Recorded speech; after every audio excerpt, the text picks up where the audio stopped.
2, 1, go. Hello everybody and welcome to another Topical Talkology talk today with Andy and Theo.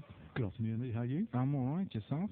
Very good indeed, thank you. So you had a good week? I haven't seen you since last week actually. That's right, well we did meet up during the week as well. Oh we did indeed. To do our last podcast because we're sort of catching up on them to get them out on time now. Mm-hmm. So anyway, what's been happening this week in the news? Well, not much, it's just Boris Johnson is still Prime Minister. But he's only just become Prime Minister. Well, he's lost one by-election. His government majority has fallen to 1. Yeah, but you see the thing is, and I think the Lib Dems won that.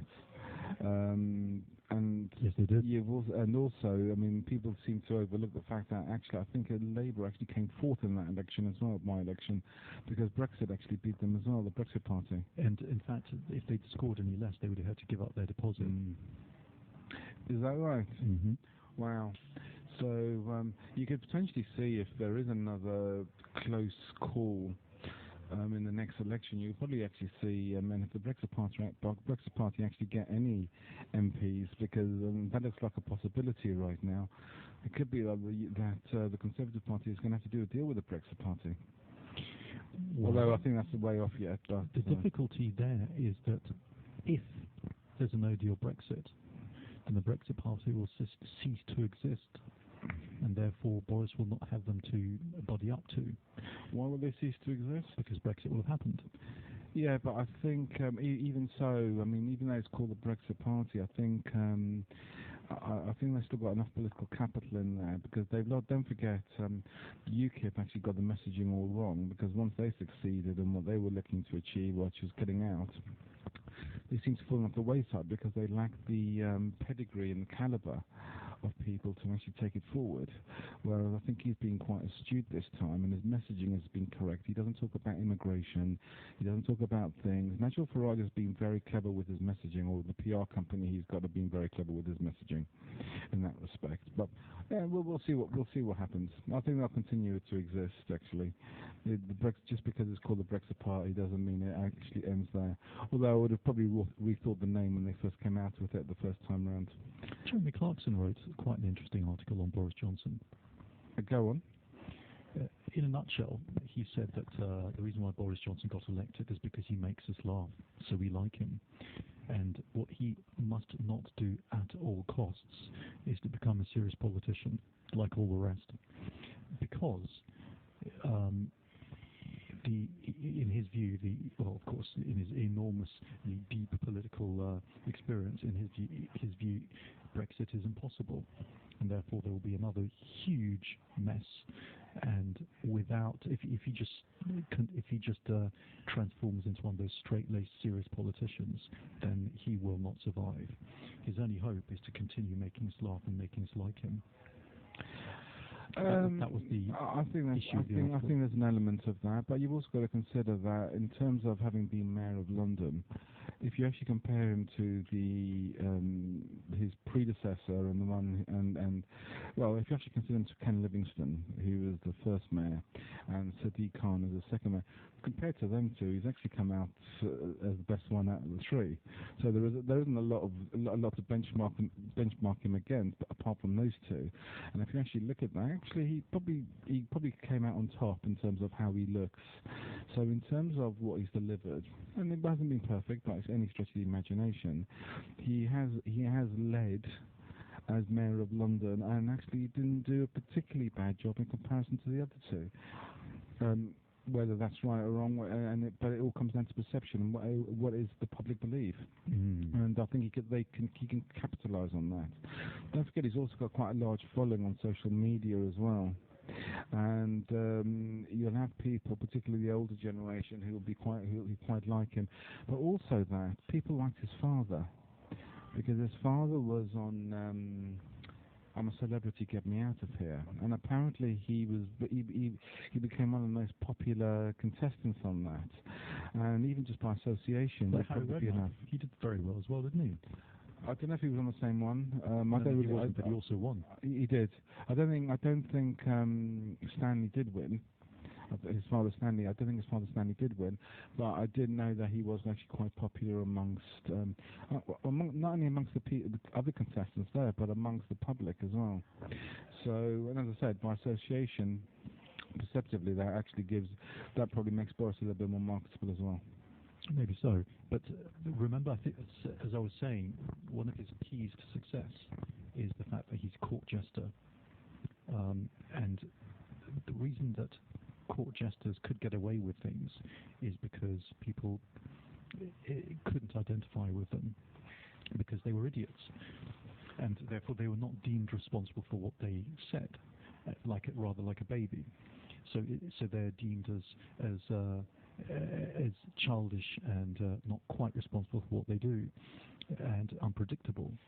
And so there's this phenomenon like Trump, like Boris, where they're Teflon, nothing sticks. And the reason nothing sticks is because they're not held accountable, because they're seen as court jesters.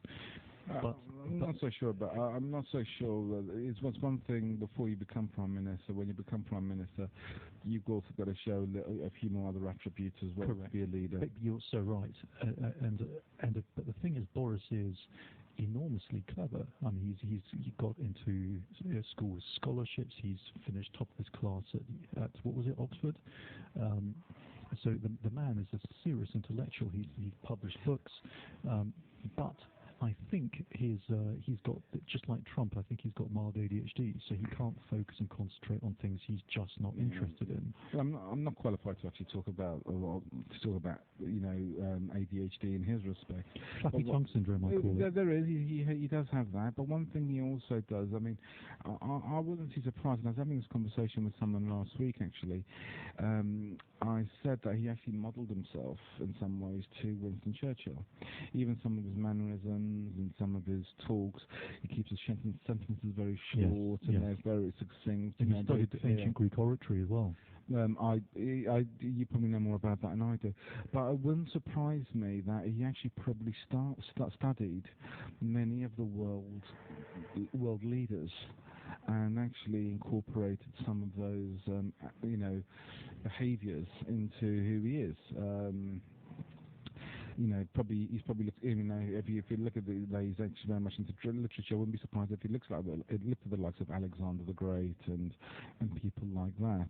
Actually, what does determine a good leader? Because when you talked about, I think it was last week actually, that a leader needs to be groomed from a young age. I think actually, if you actually want to put anyone in that respect, he was probably groomed from a young age, but the danger with that is through the public school system. Through the public school system. Two, his don't forget he will have gone through some level of conditioning by his father. He was in local politics anyway, I believe, and obviously Eton in that respect. And it's no coincidence that classmates ended up being prime ministers. Well, I think Eton provided the largest amount of prime ministers actually out of all the other schools. But you got to look at David Cameron they were both in the dining club together and things like this. So I think George Osborne was in that club, but not around about the same time. So there's a lot of elements that he probably does have that in terms of how you describe grooming that he actually does possess. However, I think the danger is he does see himself as an elitist, and he sees everyone else as common. Whereas if you actually look at someone like Margaret Thatcher, for example, and I think we've discussed this before, she was a greengrocer's daughter. She always knew what the price of milk was, and she always knew what the price of bread was in relation to actually how it impacted the public. But that's why leading the country shouldn't be associated with being top of your profession. It shouldn't be the political grail of every politician, because then people just do it for power. For instance, Theresa May couldn't resist being Prime Minister, even though she's a Remainer and her brief was to deliver Brexit. An absolute disgrace of self-interest, conflict of interest. But not only that, I think she exposed herself to be actually quite weak-charactered as well. I thought she didn't have the strongest character, and I think she was so desperate in some ways, and I think that's the key word here, is desperate to be seen as a good Prime Minister, that she looked to comply with all the people around her, and in some way submitted to what everyone else was doing around her. I thought she lacked, she lacked personality. I mean, she came across as very robotic, whereas Boris doesn't. But she lacked the personality, and I think she lacked the strength of character to be able to do the job. I think she was out of her depth. And not only that, but her parting message to everyone was, well, now we've had 2 female prime ministers, so ladies, you should feel you can do whatever you want, which was absolutely appalling. Well, instead of apologising for making a complete mess of things, she hides behind that veil of political correctness. And I've got to say, I think this is where women actually get it wrong, rather than sort of say, actually, I was a female prime minister, I was a female this. Actually, no. I was a good prime minister. Yeah, absolutely. And I held my own. That's exactly the point I was making. That you said it better. Yeah, and she didn't. She did. She did that, and it was almost as though, actually, I want prime minister so I can be a female prime minister, rather than actually I was prime minister because I deserve to be prime minister. It's reverse discrimination, isn't it? Well, yeah, I know, but did she deserve it at the time? She probably did. I mean, the party selected her. She wasn't selected. She was default. It's because Boris Johnson dropped out. So there were candidates, yes, but Boris Johnson dropped out. Then Michael Gove got stymied, and then in fact her opponent, I forget who's another female, also dropped out. So she was actually a default prime minister. Well, it wouldn't surprise me actually, because you got to say that Michael Gove is actually back in he's back in the cabinet. Despite these issues with Boris, I wouldn't be surprised if that was set up. Sort of I said all along. When Boris probably turns around and said, "Do you know something? To actually go in there and get Brexit sorted out at this stage, yeah, it could be a little bit more difficult. Let someone actually make a mess of it, and then I'll go up and clear up the pieces and actually come out smelling like roses." And that could potentially have been the case. And she decided to go in there, and I think it was a no-win situation for her in that respect. I think it was a no-win situation for anyone, but I thought she still handled it very badly. And the biggest mistake was her reason to come out to call a snap election was actually probably the best idea, but it was very poorly executed. I mean, and of course Boris is now left with a majority of 1. Now and that's with the support of the DUP. And that's why I'm saying the political system is broken. How can the person who's in charge of the country not be able to be an effective leader? Well, what is the point of it? The thing is, politics is very, how can I put it? People have short memories as well, and the thing is, all he has to do is deliver a couple of good results at the end of it, and you see the Conservative Party are back on top. I think Labour actually will struggle to come back in that respect.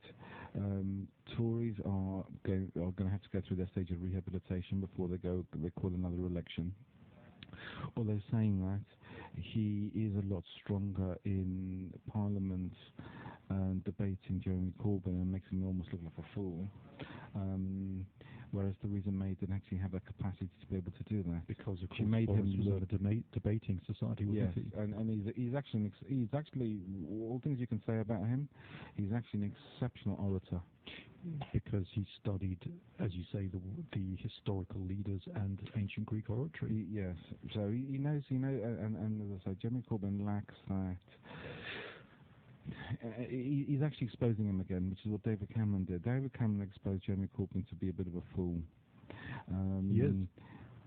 Theresa May made him look electable. Because of her own lack of ability. Yes. And I think Boris will probably, in some ways, he's been running rings around him, hasn't he? He has indeed. I saw a lecture by Simon Sinek yesterday about leaders.